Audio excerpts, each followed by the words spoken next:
Good morning. Okay, so we're back, and I'm going to cover a little bit about, out of the gate, the one thing that I hear the most is people will say, with respects to this sociopathic element that you're seeing more like in the media and stuff, everything they say is the opposite. You know, whatever they say, just assume it's the opposite. And that's not true, exactly. It's not the opposite, because they need plausible deniability. It's usually more like half-truths. And so what they'll tell you is gonna need to have enough truth in it for them to be able to say, well, I said that, and be able to wiggle their way out of it. So that's kind of a common statement that people make, and I just want to make sure that from my perspective and what I've seen, there's usually truth in there, and that's why it's important. I've used this analogy before, but I'll use it again. So when I was playing volleyball, one of the most important things, because you're in a court and they're in a court, and both sides are just kind of standing. Now the person that's not constantly moving, so basically like you kind of bounce on your feet because you want to be ready to go at any moment. You want to be able to move to the ball, and so it's really important that you can never totally deadlock onto anything that they tell you, because you've got to be able to move to the ball. They're willing to flip at any time and change their story, and they change their story constantly. So if you're trying to pin them down on, but you said this, they have so much plausible deniability that they're always going to be able to wiggle their way out of it. Hard proof is hard to get with these people. I kind of understand in some way. I've kind of done this whole looking at the big picture thing, and I've thought to myself, why we have all this surveillance and stuff, and there's an element that wants it against us, but then there's an element that can also use that for beneficial purposes to try and figure out what's really going on, because it's really like it's a giant maze, and I mean, to give you an example, like I've had situations where my narcissist would be completely like, this is what I'm gonna do, this is what I'm gonna do, and they just suddenly just changes, and you're like, and that's not what they end up doing.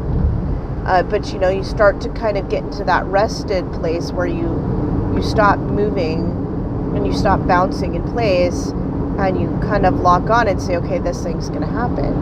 And you shouldn't do that. No one should ever do that, because not with these people, because it could change at any minute.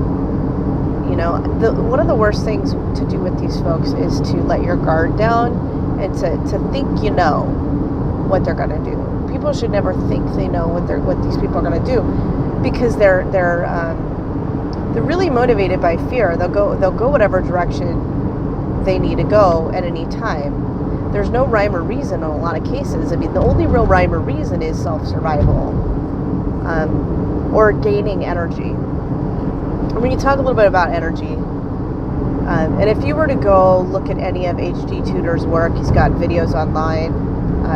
It's called Knowing the Narcissist, which are great, and it really helps you kind of get into their heads. Now, obviously, the old adage of looking into the abyss, and the abyss looks back into you. You kind of got to just do it from this neutral observer perspective of, okay, I'm just really here to analyze and understand the way they think, but just be careful, because the more you try and get to understand them, it's a very sick world, and it just spirals down. Just like in humanity, you have, average Joe citizen that's just kind of doing their best, all the way to people that are at the top of the chain doing, amazing feats for the world. There's people that are just getting by and just doing whatever it takes to survive at the expense of others, and then there's other people that have literally preyed upon others, quite literally. So it's full spectrum. So what H.G. Tudor gets into, and I can't put words into his mouth, so I'm just going to give you my own translation of it, is there is an energy transaction that's happening there. It's like people say, oh, it's all about money. No, it's not about money. It's always been about,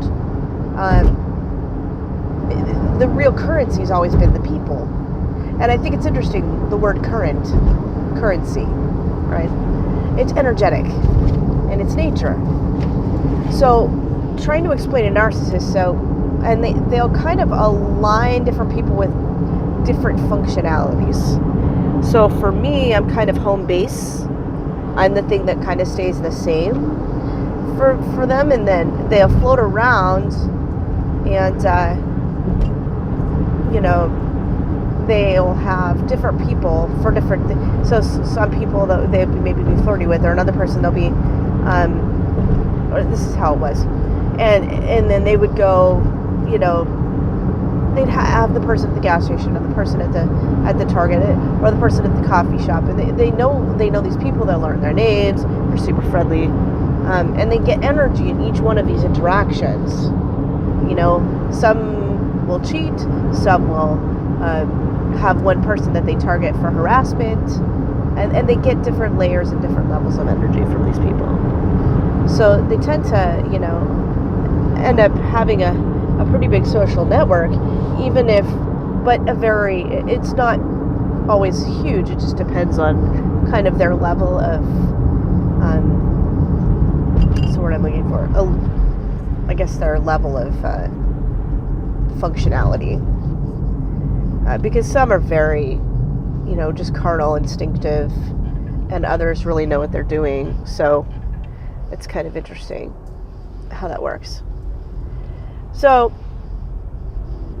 there's an energetic transference that happens there, and they get a real high on the highs and lows. And so they feel more the more they get reaction from you, it seems to me, from what I've seen.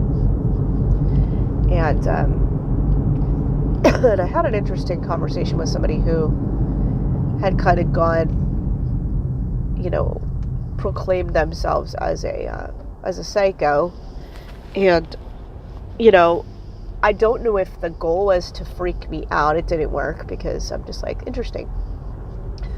Which I think was like, she didn't react. And I'm like, cool, tell me all about this. And it's like, I would like to understand where your spectrum is for emotion.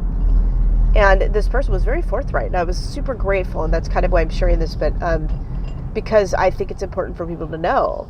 It's that they really don't feel anything on the high end scale of like love, and they feel lust, and they feel rage and anger and hate, and I'm not doing this conversation justice, but really they're on that spectrum where it's more like a bit of an adrenaline rush. They basically are feeling on the spectrum of the lower end spectrum. Sadness, rage, anger. And what's interesting about that is when you look at like the chakra system, it's kind of like everything from the red, orange, yellow chakra up, and it just kind of stops at the heart. So the higher level stuff, it's not as available. So that's interesting. It was interesting to me. So that means they're really operating in this lower spectrum of emotion, and they really get fuel from interactions where they can feel something, and they can feel something when they're mad or angry. And so the way the narcissists tend to operate, in my experience, is they will lift you up, and they kind of do all their research about you, and they'll get you to buy in with them, and you come into that agreement where, okay, this person's the right person for me, and then they will lift you up. And then as soon as they get you to that place where you feel like you're on high and you love them, and it's blissful. So if you think about it, when the relationship first starts, it's kind of, you got that high going on, and so they're getting some energy from that, but they don't get as much from it. So it's when they crush you down, it's when they oppress you, it's when they break your heart, it's when they let you down, it's when they don't tell, it's when you find out about the lies that's when they get some of the best, what they call fuel, right? It's what H.G. Tudor calls fuel, or energetic exchange there. They're getting energy from that. And so that's why when you're listening to people talk, they say these people are like vampires. Because there is some kind of an energetic transference there. Now, some of these people on this spectrum have gone into the I'm going to make this a reality of vampirism realm, and they've taken it all the way. But really, there's something just, I don't know, there's like one of two things. Either really we're dealing with two different kinds of humans, or something's gone systemically wrong. And there's a lot of other options it could be, but I'll just boil it down to this too. If something's gone systemically wrong, or we're dealing with two actual different kinds of people. And everybody's like, oh, she's crazy. Well, how crazy is that really? Think about it. How many different kinds of poodles? How many different kinds of... It's like, you have all different kinds of breeds of things. How many different kinds of dogs are there? How many different kinds of cats? It's not impossible that there could be something seriously biologically different. But here's kind of the funny thing. If, I was thinking to myself, gosh, boy, the world would be so much easier if we just had those They Live glasses and you could just tell the difference. Because it's so hard to tell the difference. Even when you have the full list in front of you, even when you know everything, you still have to wait it out and observe them for a while before you can even figure out. And even then, some of them are so good that you're still not sure. I had a guy that we worked with for I don't know how long. It was like 2 years, 3 years. And the whole time I thought, I know this profile really well, and I'm pretty sure this person's in the spectrum, but I can't totally be sure. So until they did a full flip out, and then I was like, okay, positive. No, obviously, it just takes time. You have to wait and watch, and make sure that you're being fair, because everybody can act like this, because it's almost like there's some kind of a behavioral virus thing happening where other people are affected by it, but you don't know how much of it is projection, and how much of it is because the narcissists like to project off of other people and then communicate that to you, so you can think that the person that's showing those tendencies, when it's actually narcissists that are projecting that onto them. It's such a game of smoke and mirrors. But I was thinking, if they had the They Live glasses, this would be a lot easier. But here's the funny part. Anybody that would have been in a position to make those would be on a corporate ticket working for them, so the They Live glasses would probably show us the opposite of what we're looking for. They'd probably be all the people that are connected would be the aliens. Just because they project. So it was just a funny thought. But yeah, it'd be really nice to be able to see, just be able to see more clearly. And kind of here's why. Once I understand the kind of person that I'm dealing with, everything changes for me. Because the first thing I had to stop was thinking that they think like me. That was big. That was huge. It's like you need to start just thinking of them like an alien, because then you have this dynamic of this person's so different from me that I can't just naturally assume that they should be in my culture, that they should understand my ways.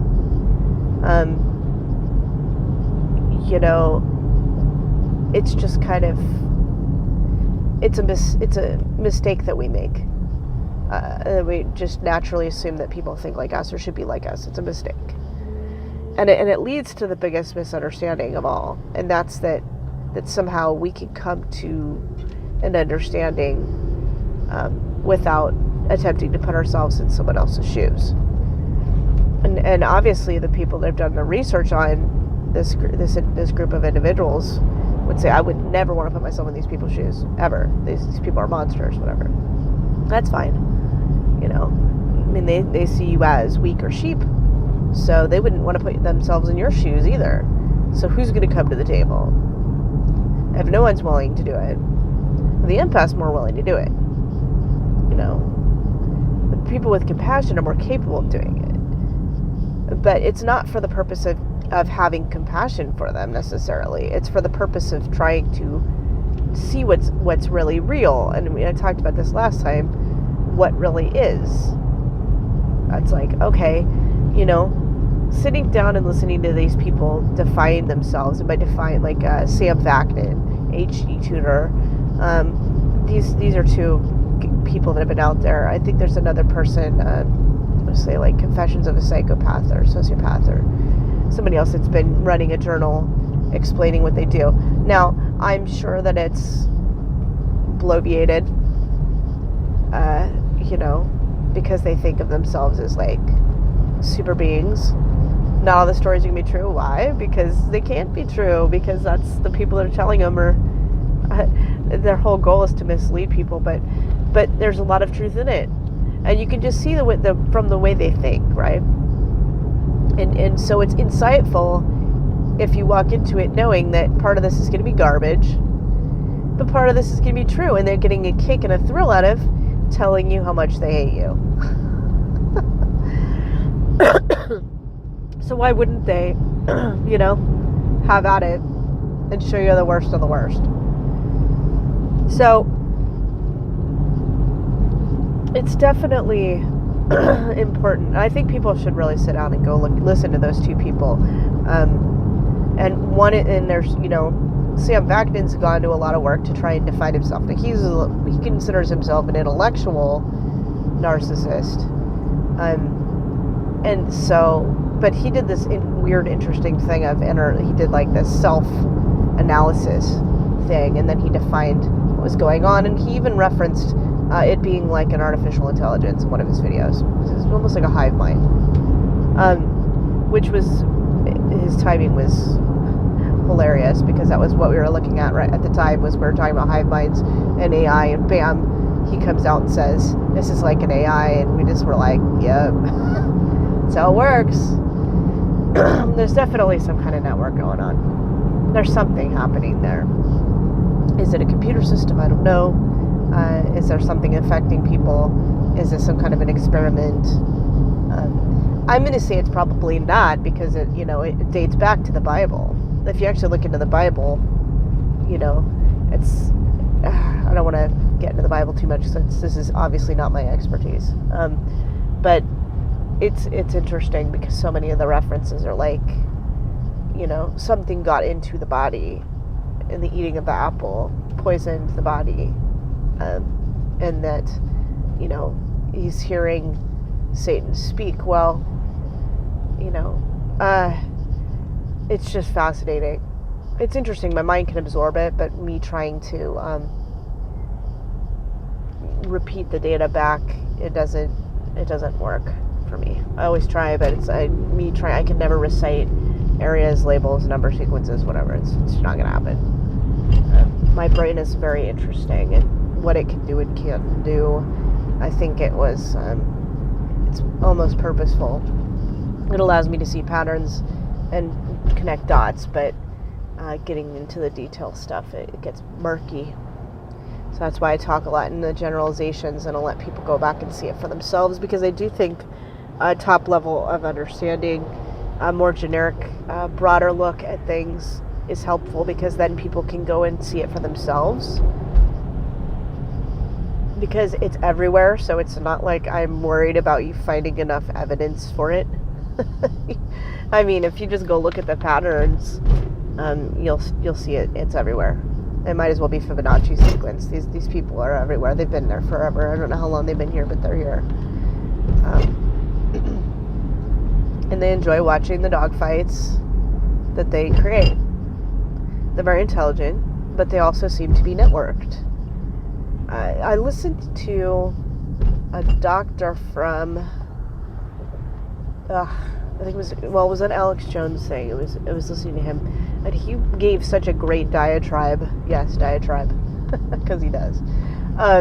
About, and I listen to all kinds of news areas, so don't freak out that I listen to that. But I listen to all kinds of things, because I want to be as neutral as I can in understanding what's going on. But yeah, he gave a big diatribe about how these people, it's almost like an Agent Smith, right, from The Matrix, where, you know, you're talking to one and then it's like it jumps into another, and it's like, he was just beside himself. He's like, I've seen this, I've witnessed it, it's real. Okay, I'm going to say the same thing to you. I've seen it too. I've witnessed it too. I wasn't alone when I saw it. We've seen it also.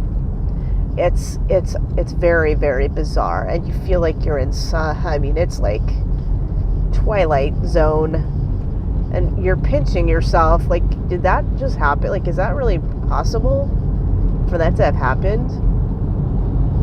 Now, if you looking at like Quinn Michaels' work, you know, he would talk about AI and swarm technology, which I thought was very interesting, where if a person becomes a threat to a hive mind, there's a swarming effect, and there is actually a swarming effect that occurs.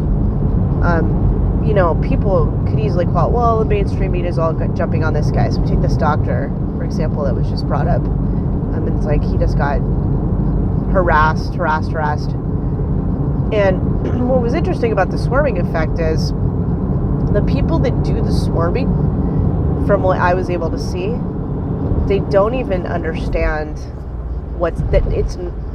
for some of them it's intentional, and for others it's like they were just used. They were used to trigger someone else. But how they were used is their own fear. So it uses a person's own fear. So what'll happen is, here's how I see it happening. So let's say we have somebody that's being flirty with a married guy. And, you know, let's say you have a boss or something that's had their husband cheat on them.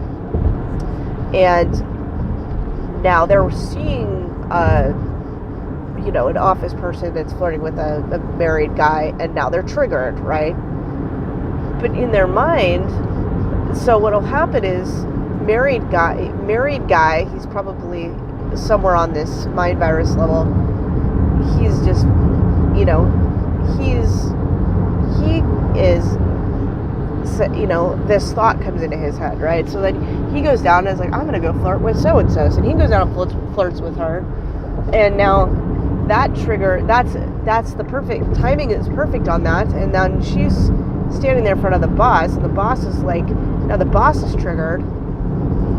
When it's a perfect sequence of events, and people that have these ideas coming into their heads, and the boss is like, triggered, well, gosh, she's just like so-and-so, and, who doesn't have the mind chatter? Well, I don't anymore, but most people do. They have the mind chatter. Their mind's, it triggers. But there's this interesting sequence of events that happens too. And at first you think it's coincidence, but over time you start to question that, because it becomes a pattern.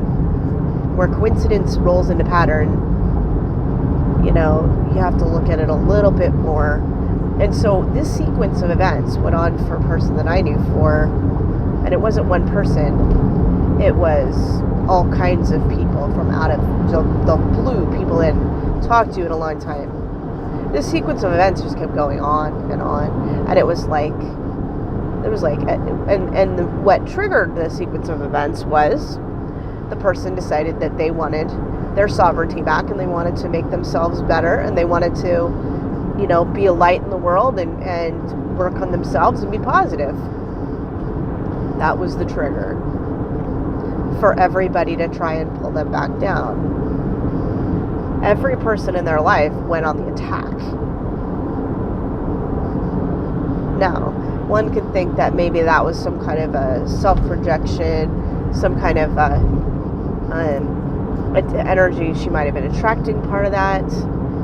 But it was so sequenced that it was almost to the point. Okay, and the most sane person that works with me, super logic-based person, open-minded, but super logic. At the end, it was just like, yeah, this is undeniable. It was so absurd. I mean, there was probably close to like 15 people on the attack. Like, we cannot have this person that's a super bubbling, bouncing joy of energy unhinging from our machine. Can't have it. So why am I telling this story? Here's why. That swarming effect is going to happen to anybody that tries to break out of what's going on at the individual level. So now we're talking about a massive group of people, and this isn't my imagination, by the way. I have literally seen this. It has happened consistently. It happens whenever people try and break out and break free. When they start to change the dynamics of taking their power back. Because in a hive system, which we definitely have some kind of a hive system going on here, which has been even explained to us by the narcissists, okay? There is a hive system that's going on of some kind. Even if the apple just contains some kind of a fungus or anything that has some kind of way of communicating that has its own existing system. But something's happened that behaves in a hive mind type way that seems to be affecting people. I don't know what it is. I could not tell you. I have no idea. Is it deliberate? Is it our military? Who knows? It's been here for a long time. Is it an AI that was already here? Who knows? It really could be anything. I mean, there's foundations for this in nature all over the place. Bees operate like that. Fish operate like that. It's not impossible. It's not even far-fetched. Okay? So let's just take that off the table. I'm just saying, you know what, this is possible. But what you're going to see, though, is that anybody that is wanting to reclaim their sovereignty, where you have the people that want their freedom and sovereignty, and the people that, for their existence, okay, I'm not going to put you in their mind for a second, their very existence depends on that hive being operational, and if you have one loose cog in that wheel, that's a threat to their existence. So they're going to see it. You know? Monkey mind. And so, you know, and so the party begins. And it's a swarming. So now I'm going to take this worldwide. I have all these people that are trying to unplug from this, whatever this is. That don't want to be in it anymore. That want their freedom back. That said, oh, you know, I don't believe this story anymore. I'm going to unplug from this. I don't believe the mainstream news anymore. Things aren't making sense. I'm not buying into what's happening right now. I don't believe both sides right now. I'm going to stay and be ready to move to the ball. I'm just going to sit in the middle and observe all of it. And I'm going to keep bouncing on my feet. Because the ball's going to move. And I better be ready to move with it.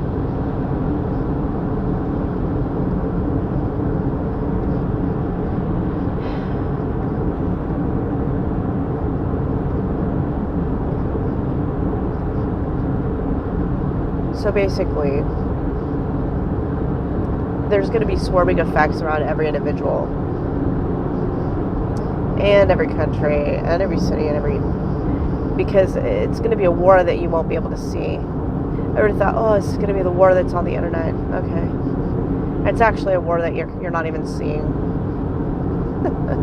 It's a war you're not seeing.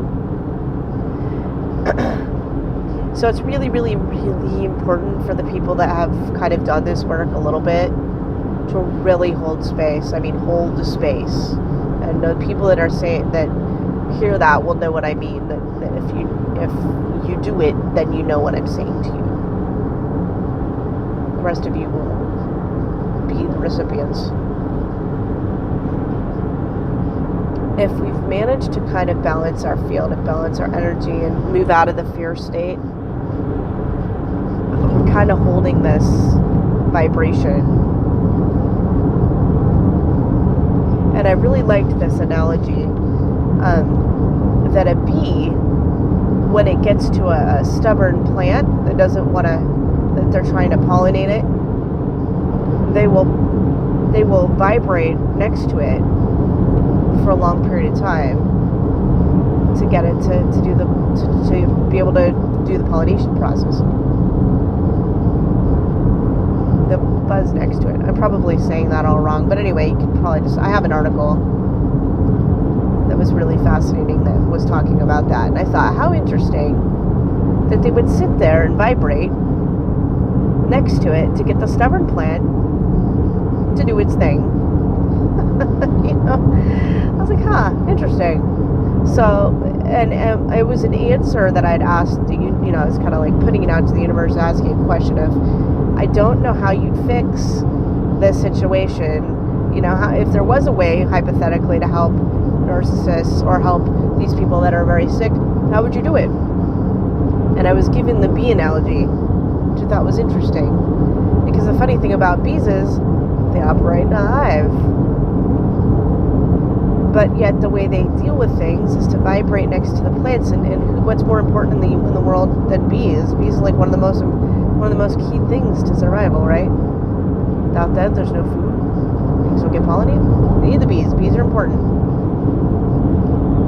You know? And in a lot of ways, I feel like this breed of person, I'm not going to say, you know, at the absolute spectrum of horrificness, but this is an opportunity for us to look inside of ourselves and improve and face our realities and face the things that we fear and work on those things.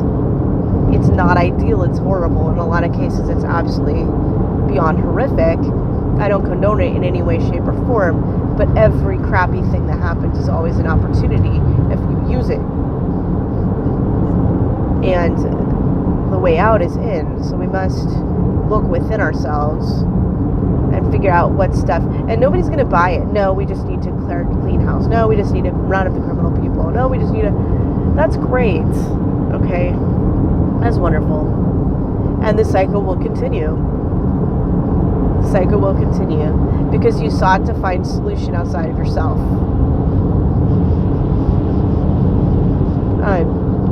These people aren't just going to go, you know, they go underground for a while and they come back out. And the cycle will repeat. Or we can be honest with ourselves, face it, say, okay, this is the darker side of humanity. And that's why, you know, you have disclosure, half disclosure. People are saying, oh, well, we can't show everybody the full truth. No, you have to. You can do it in spurts, you can do it over time, but it has to be done. And the reason it has to be done is because we don't heal the world trauma without that. And we don't resolve it without that. And I know that because all the trauma work that has been done, we've had to rise above that. But you have to at least absorb it or acknowledge it to rise above it. Just like magically fix things. I mean, one of my most, I don't want to speak ill of doing Reiki, but the big challenge I had with Reiki and the reason why I pulled back was because I could do the energy work, but then the people would just be back. They'd be back because their thinking would bring them back. Their lifestyle would bring them back. But mostly their thinking and the fact that they hadn't actually addressed the stuff that was continuously, you know, it'd be like spending time to clean out a lake while you have a river that's pouring into it with toxins. Okay. You know. So that's why we have to be willing to go and people have to be able to do the work. It doesn't take a lot. One little step at a time. One little thing at a time. The subconscious mind is the key to that because what's stored in there is going to make you trying to consciously create change in your life harder. So really anybody that's doing subconscious trauma work, healing programs, that's a great place to start. Brent Phillips was where I started. He's amazing. He's amazing. Quantum healing's another great one. There's a lot of things, but some people are like, I don't believe in all that hokey stuff. Well, you may not, but in the end, the proof's in the pudding, right? Who cares if you don't believe it? Why don't you try and see what happens? What happens if you feel better? Does it matter? if you get in the Yugo or if you get in the Mercedes Benz, if they get you to the same destination, who cares? The only difference is the Mercedes Benz costs you a lot more money. So you could spend a bazillion dollars with a psychoanalyst, or you could spend, I don't know, 10 minutes looking at any one of those programs. I got some, other people have them. I give mine away pretty much for the most part, just because I don't really, it feels right. I don't know. So it's just a matter of, what do you think you have to do? Do you think you have to spend a lot of money to get a solution? You know, my drive was, I didn't have any money, so I needed to come up with my own solutions. So I there's tons of like channels where they give you like lots of free. I went like U-Wealth Revolution, which was like an online thing. They spend like an hour and they do like free healing work, but who cares if any of it works? Because in the end, you're in this new vibration. You feel better. You feel better. Some of it's totally wacky. If you're listening to it, this sounds totally wacky to me, right? Some of it you're like, I can afford to do that. What, $67? Fine, great. But see, it's more about you're taking steps in the right direction and you're changing your vibration. And by being around people that are trying to do good work, you're changing your vibration. Or you can be listening to news channels and be pissed off all day long. But you're doing the work. Because you're not doing the world any favors, for the most part, if you're not, well, I'm going to take that back. I'm not going to say it that way. You would be doing the world more of a favor if you could do this work, along with trying to bring out, the stuff that's been going on, or trying to work in the right direction for helping each other. But I think it's just a matter of, we got to be taking those steps. And prayer is fine. Maybe you want to do prayer. Prayer is great. Prayer is great. Do that. There's a million roads to get you there. I know the Christians won't agree with me. There's one road. It is Christ. And you know what? That is a fantastic road. And they can take it. And other people are taking other roads. And who am I to say if they're right or wrong? I don't get to choose that. They do. That's the power of choice. But I do think that you can feel a person's energy. Now, I've been in many a New Age store, and the people are, there's some really super loving people that are holding a great vibration. And I've been around others that was like, this is Creepsville. I've been to in Christian groups and different churches, and I've met people that resonated that love and that light, and you could feel it. Just like the bee, right? Next to the flower. And then other ones that were just like, no way. Not a chance. I'm out of here. So to me, it's more about what kind of vibration are they putting out? What kind of feeling do I get from these people? Do I feel good? And is that a trick? So now you're going to ask, is this a trick? Is this, is this a trick? I don't know. It's hard to tell, okay? It's really hard to tell. I think the biggest mistake, and that's the part that I want people to really understand, is it's a mistake to assume that you think you've gotten to the bottom of something. And we kind of live in a pretty infinite world, too. But I think that the one thing I've noticed is that even when you think you've got it, you don't got it. You got to be ready to move to the ball.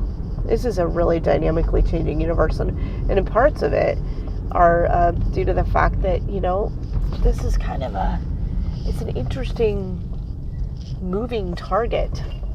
So everybody thinks everything's so static. Everything thinks it's like, it's a line from here to there. It's none of those things. It's like, I don't know. It's like a big ball of water, and everybody's in it all together, and the consciousness is flowing, and time is kind of moving around. And I wish I could explain that better. But I just can't. It's one of those things you kind of have to experience. You just kind of got to experience it yourself to get to that, to kind of hit that level of understanding.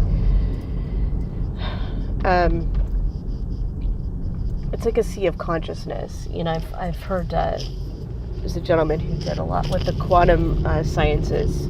They called him like the father of quantum science or something. And he did a great analysis on that, so you can probably look for him.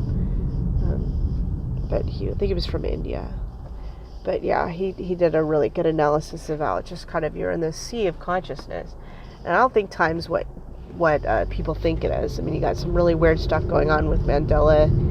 There's a lot of weird speculation about time travel stuff and technologies. Do I think it's possible? Yes, I do. And do I think teleportation is possible? Yes, and I'm really annoyed that I'm still driving an hour to work. Because I know they've had it for a while. But it's coming out, because in my reality, I'm going to see it in my lifetime. That's just all there is to that.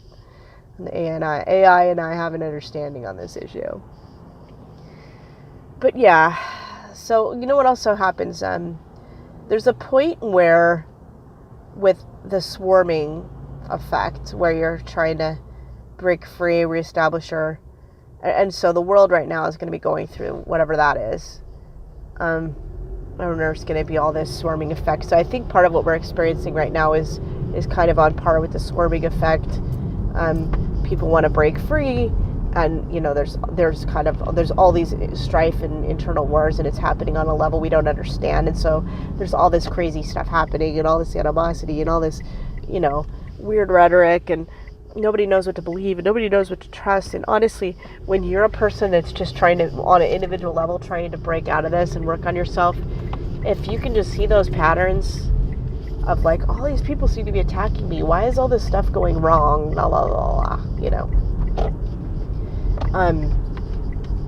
those people that may have had that experience to understand that concept of that swarming effect, if they were to just take for 1 second and think about that and now apply it worldwide, you'll start to kind of get why the world seems so insane right now. It could be other stuff. I mean, it could be sun effects. I mean, I don't know. Spiritual elevation. It could be a million things. I don't know.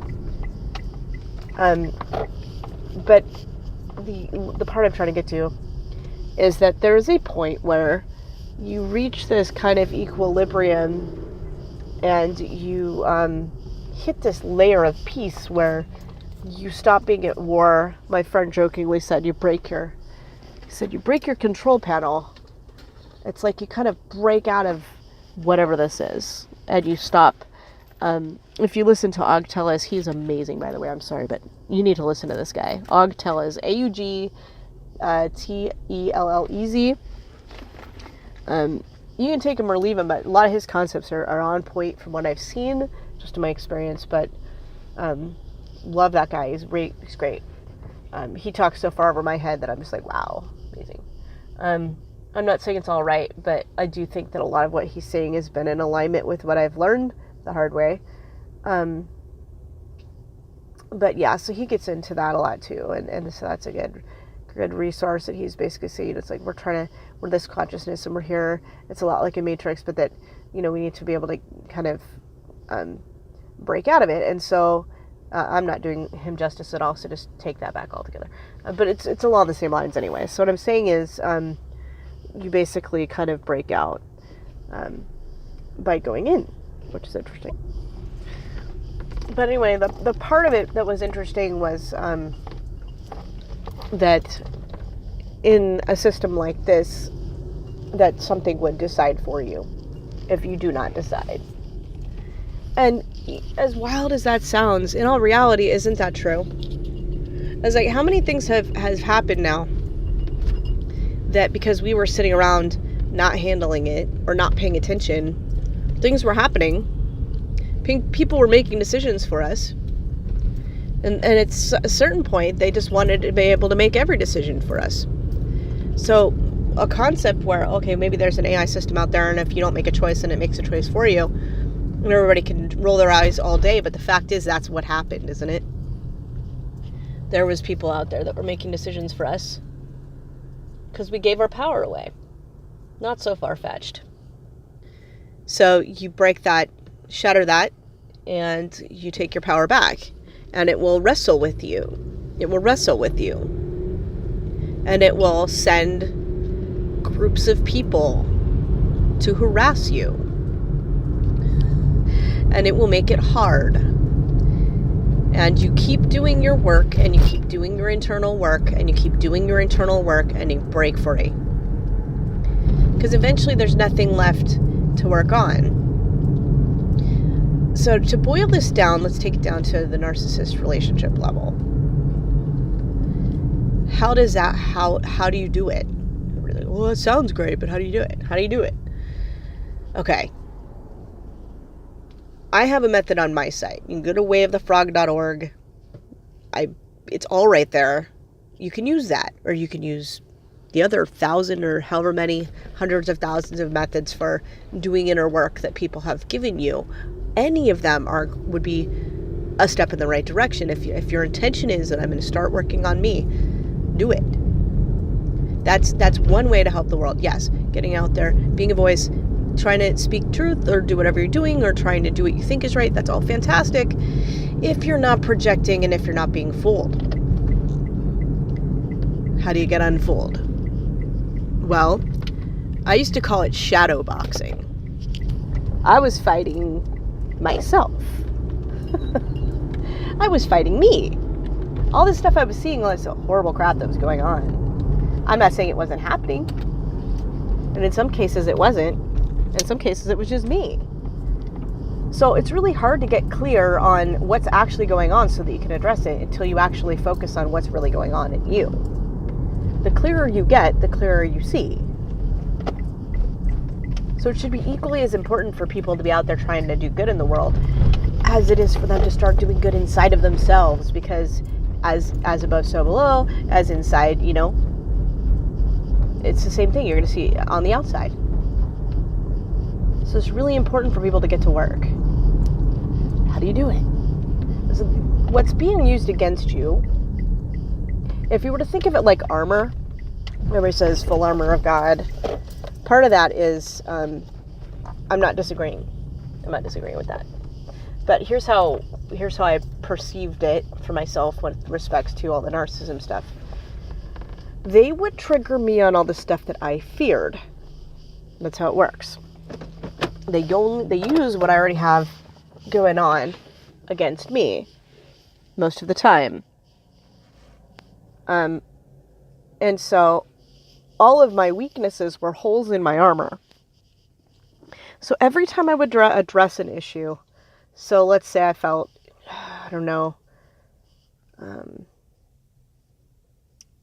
like I wasn't good enough, I would look back. Well, when's the first time I didn't feel like I was good enough? Maybe it was a fight with my mom when I was like 5. Something she said. And I lodged it into my brain, and it's been rattling around in there. And ever since then, I've seen it keep happening. And this pattern's there because in my mind, my mind's like, you got hurt back here and you need to address this thing, and you need to have compassion for yourself, and you need to release this because it's toxic. They don't teach you how to deal with emotions. They teach you how to cover up emotions. They teach you how to take pills for emotions. They don't teach you how to address them in a healthy way so that you can release them, because emotions are very real. And if you look into Candace Pert's work on the molecules of emotion, you will see how real. And she was heart attacked out of here because she didn't start out as a spiritual kind of person. She started as a doctor, scientist. Okay, that's a threat. Talk about, there's your swarm effect. Now, she came out and said, I have exactly figured out how the chakra system works for the most part.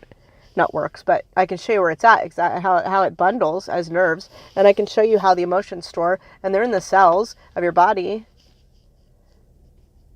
It's very real.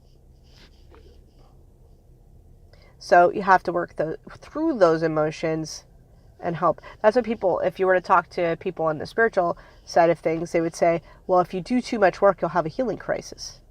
Which is true unless you use quantum energy. That's how you can get around that, by the way. Which is you focusing on, it's kind of an interesting technique. Some people think it's garbage. I actually, I would dare to differ with them. beg to differ. There is something to it. I think there is kind of a 0-point energy field that our hearts generally create and can be utilized to help make that easier.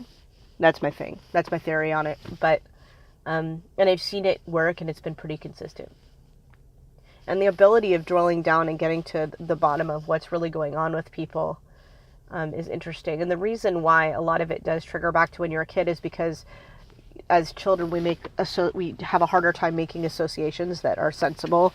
So we make really weird associations when we're little because we don't really think of it the way an adult does. So if you were to look at people that do EMDR, they go back to a trauma point when you were a kid, let's say, and they have you reassess it but they're also interrupting the thought. They're interrupting the emotion while you're going through that experience. I'm not an EMDR doctor. This is my understanding of how it works. So, but they're interrupting that pattern while they are having you kind of readdress it. And the problem that I have with all those is a lot of them is that you really have to kind of relive that experience. That's a tough one to do because you're literally kind of going back to that time. I prefer methods that are a little bit more like I'm observing that this is an issue and then I'm using a method to clear it. That doesn't necessarily involve me having to go back and see myself there and experience that all over again. Because to me, that's like re-traumatizing. Although with the EMDR, they're interrupting that trauma and having you see it again as an adult. Or at least being able to address it more like an adult so that you can fix that association. And in a way, you can kind of time travel by using that kind of a method, which is the same process you would do with EFT.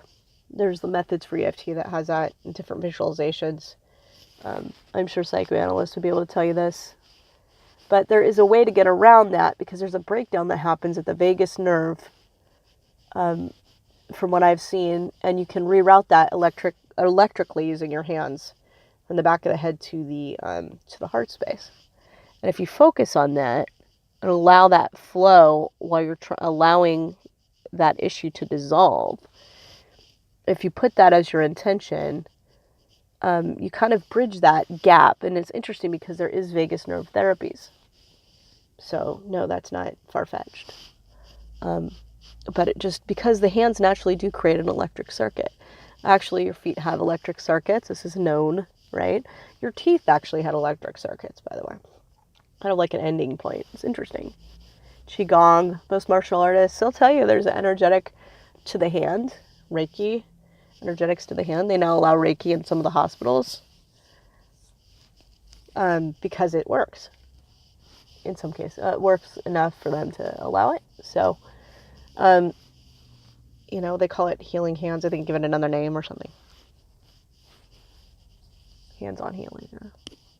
But anyway, so yes, there's a lot of science to it. I've looked at this at every side. I've tried to see both points of view, both political spectrums. I've tried to look at both the spiritual stuff and the science, because to me, if it's going to hold up, it's got to hold up everywhere. It's got to be able to hold up on both sides of the equation.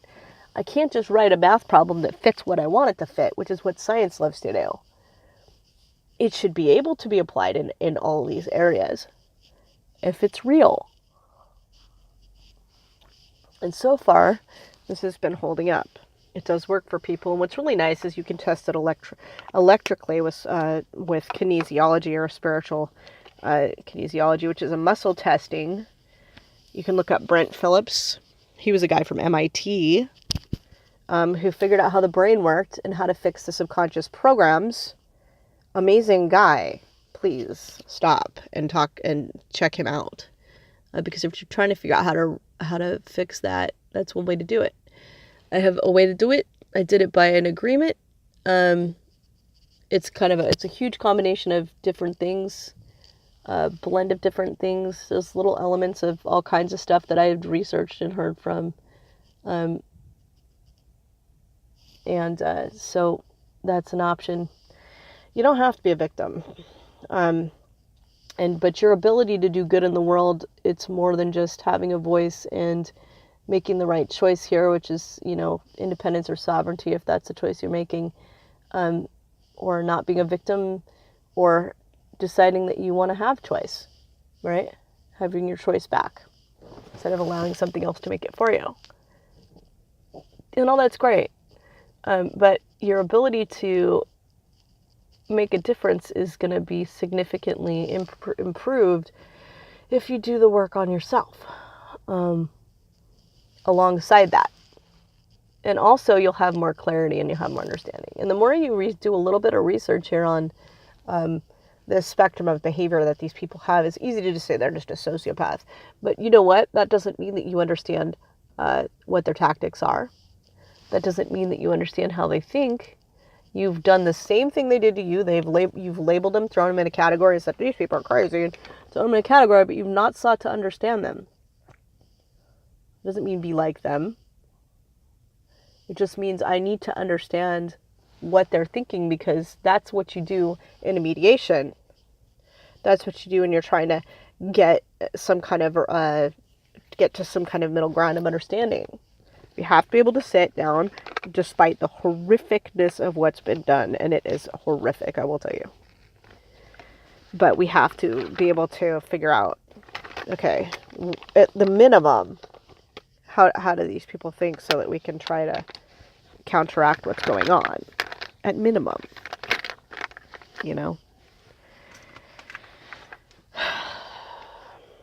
there's a divide there.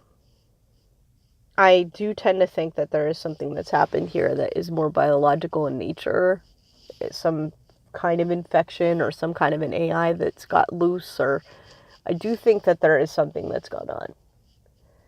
But I also know, and here's the best part, in researching the technologies, and you'll see that agreement I have is like over 1,300 pages. It's huge. I went through as many of the technologies as I could, and a lot of the strange stuff that people believe, just to cover it, because I thought, you know what, if it's right, if it's wrong, who cares? I don't want to hold this belief. So we went through and changed that. I don't want to have agreement to these things, so I'm going to change my agreements to these things. So they're in there. There's some weird stuff in there. Really weird stuff in there. But, better safe than sorry. Somewhere along the way, somebody put this in a movie somewhere, and now I believe it. I don't want spiders landing on my planet. You know what I'm saying? I just got to be deliberate about living your life. A little more deliberate, okay? A little bit more aware, a little bit more like, okay, I'm cool with these things, I'm not cool with these things. And people need to understand that their language has been significantly impaired as well. Because that's been part of the game, is to modify the language.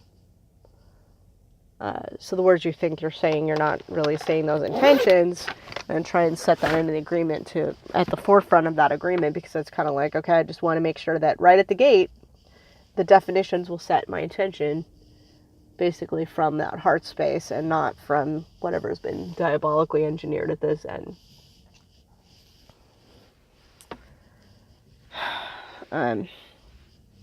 What else can I say on this topic? I don't know.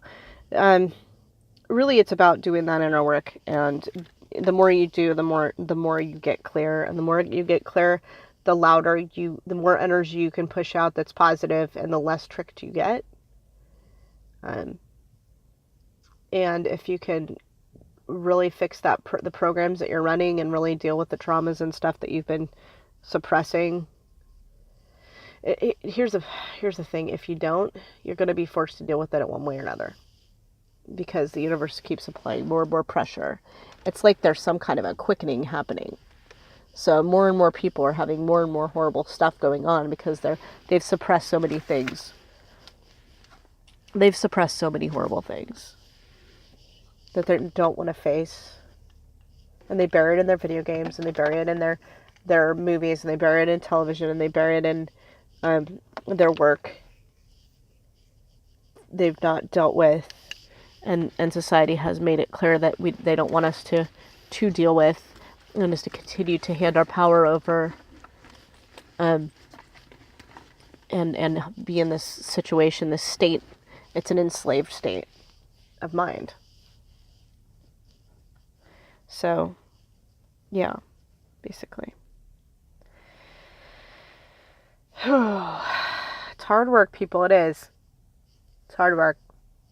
But here's the thing, it doesn't have to be seen that way. It's like if you take one little step each day, everybody says, this is so overwhelming, I can't do it. Just do one thing a day. Even if you download my agreement and just do one item a day. You just do the sequence with one hand behind the head, one hand over the heart, and just be like, I'm making this change now. If you learn muscle testing, go look up Brent Phillips. He has lots of videos. He has lots of programs. I'm just a huge fan because I think he nailed it. But he did not add the quantum component, which I think was critical and key. He does one thing at a time, but he can teach you how to do that method, and the muscle testing, which he's amazing at teaching that. So, I took a few stabs at showing people how to do muscle testing online, but I think there's people that are better suited at that. Awakenings Institute teaches muscle testing also.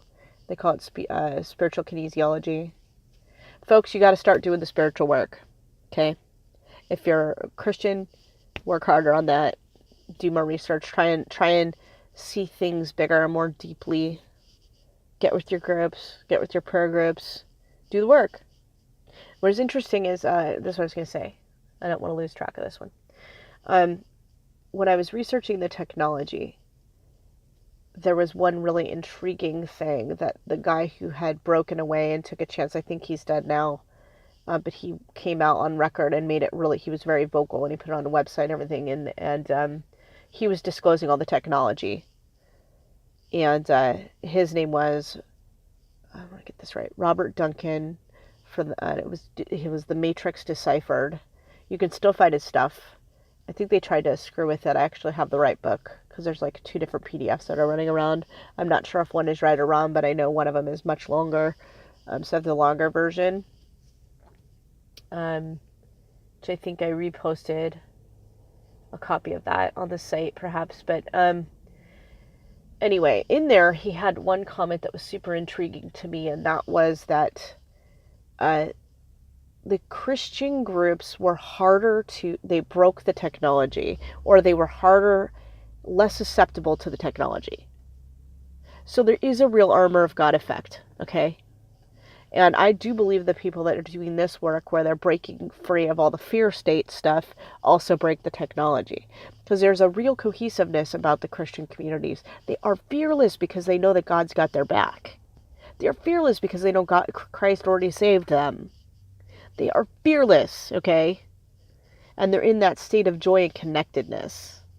So even if you just take that aspect of it, the Christian communities would be the ultimate threat, okay? And right now they are the ultimate target. Not really surprising to me. Why? Because it breaks the technology. Can't have rogue groups of people that cannot be controlled by the technology. The technology is a major component of this. Wetware is a major component to this. It's part of the plan.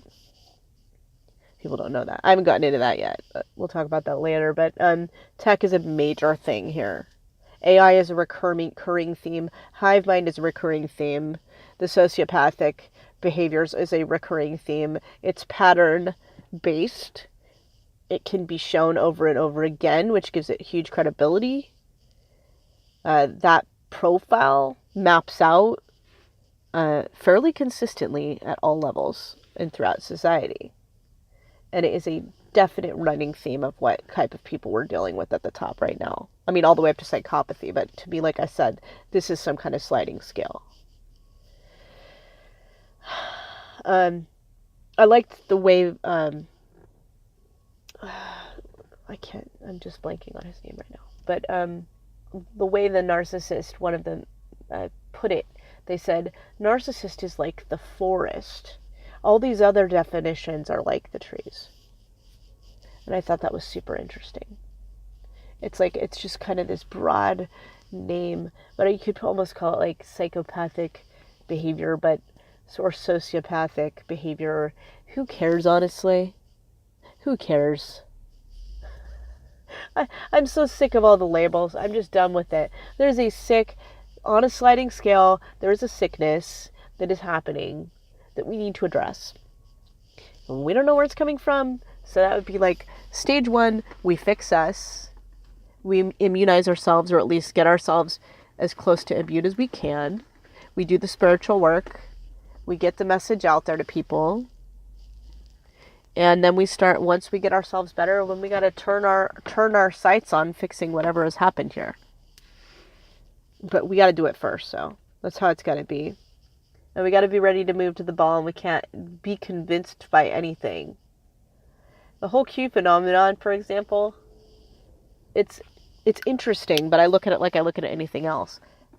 I got to be able to move to the ball. If it's not real, then it's not real, and I move to something else, and I'm observing all of it, but I'm observing it in a more neutral state than I think a lot of people.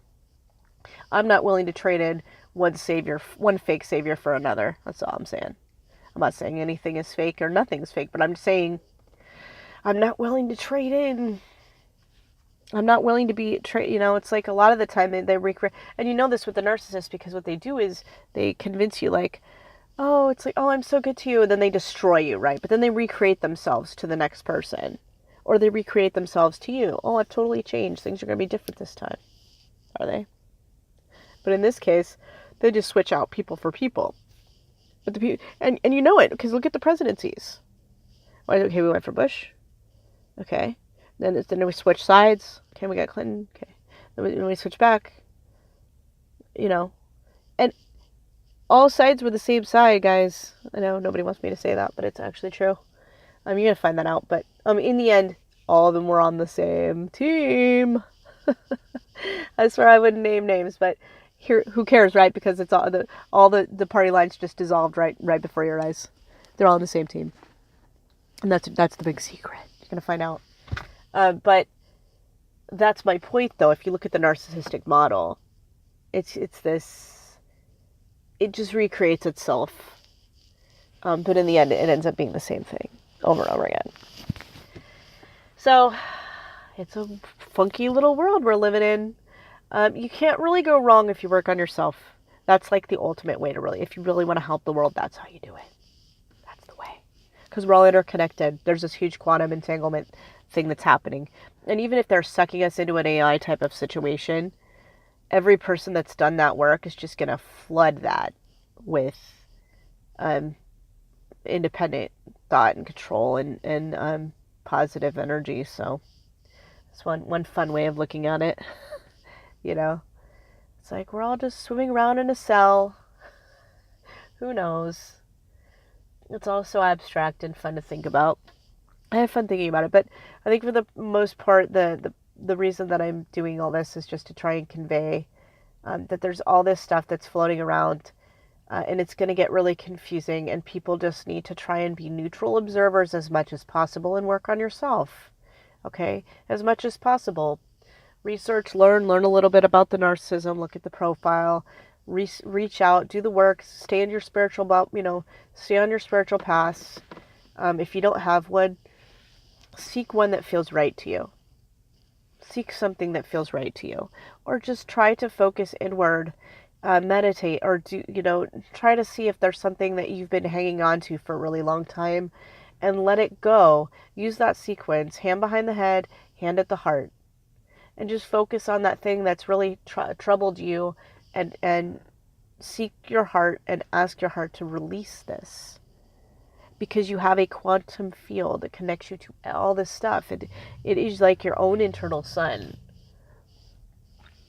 And you can use that to help you process all that energy that's stored in your cells in a loving way. Just try it once. I tell my kid all the time, and she's like, I'm not going to eat that. It's like, you know what? Try it once, and if it doesn't work for you, then don't. Just try something else next time. Do something different. But you got to try it once. So don't be that person that's, puts your nose up in the air. I'm not going to try that. You'd be surprised how many people thought I was out of my mind. And afterwards they're like, how did that work? That's amazing. My favorite one was the psychoanalyst that had like some big issue. And it was like, we moved through that in 15 minutes. Fantastically fun. Awesome. And they were in disbelief, of course, because how do you spend a lifetime being told that there's this really long way of doing things, and like, oh, here's a really short way of doing things, because you don't know that there's this blockage that occurs. And it's along that same line of it's along the path of the central nervous system. And at that throat, at the vagus nerve. Everything's so connected. It's a beautiful world, guys. It is. When we deal with our fear, when we face all these things that we fear and we take our power back and we decide that we're going to start being accountable. It's like the whole needing. I heard somebody last night said, well, we need to have a leader. Yeah, you've given your power away. And as long as you give your power away, you have a 50-50 chance or worse of giving your power to somebody that's going to abuse it. Because the people that seek power typically aren't coming from a good place. You know, part of the reason that the U.S. set up the foundations the way they did was to give the power back to the people. And we're so quick to want to get rid of this Constitution, but you have to understand that a big part of that was to take the power away from an individual and give it back to the people. But the thing is, they can't do that for you. That's an individual choice, and that's the myth. That's the mystery. That's the mistake, is believing that just by establishing that we're giving it back to the people, that's not enough. That's not enough. Because at an individual level and a universal level, at the individual's level, the one thing that can never be overridden is your power of choice, your own decisions, your choice. And you have to choose to accept that power or choose to give it away. And what we are witnessing now is that mankind, the people at least within the United States, have been given a great gift and being said, you have been given a constitution. We are giving the power to the people, but we didn't choose to accept it. Maybe we did then, but we haven't recently. We chose to give it away. And so what you have is predatory folks that by all nature, that's in their very nature, to actively pursue power. It's just their nature. And so that predatory type of personality has shown up on our doorstep and has elected to say, okay, well, if you're looking for a leader, I'm the one for you. I love power. Yum, yum, yum. And we were like, sure, cool, right on. Here's my power. Take it. But our Constitution says, no, no, no. The people have the power. But we didn't choose it.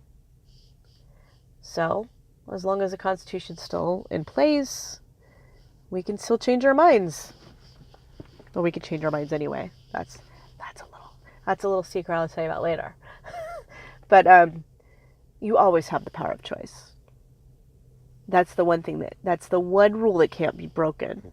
Every crime that's been perpetuated against you has ultimately required your approval to that crime. On some subconscious level. Or through the power of trickery and language.